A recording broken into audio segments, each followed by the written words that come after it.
In this tutorial, we are going to discuss the difference between primary and secondary sources. Throughout the process of researching your family, you will be using both primary and secondary sources. It is helpful to know the difference and to understand how distinguishing between the two can aid in your genealogical research. A primary source is defined as documents or objects created by a participant or eyewitness to an event. For example, government records, census records, journals, diaries, letters, photographs, some newspaper accounts, and family Bible records are all primary source materials you might use in your research.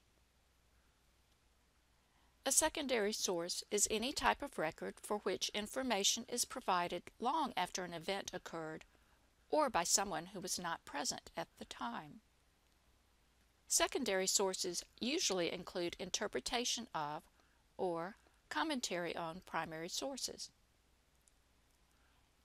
Examples of secondary sources for genealogical research include published family histories, abstracted or indexed records such as land records, county histories, and articles in genealogical periodicals.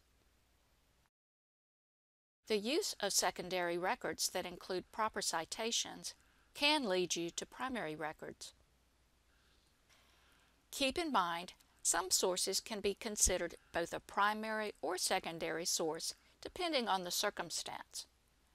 For example, a death certificate can be a primary source for death information, but also a secondary source for birth information of the deceased.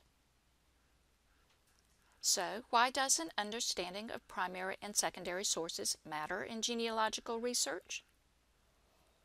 When researching family history, you will always need to show proof of your work. The best way to do this is by using primary sources.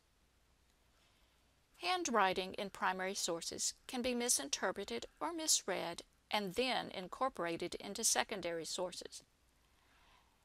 At other times, when copying the original, a compiler might accidentally make errors. The more often an item is copied, the greater the chance to introduce an error. Just remember that if a secondary source has erroneous or incomplete information, you may spend valuable time pursuing the wrong line of inquiry. In addition, primary documents are usually required for membership in lineage societies. So, you will want to consult and copy the original document, the primary source.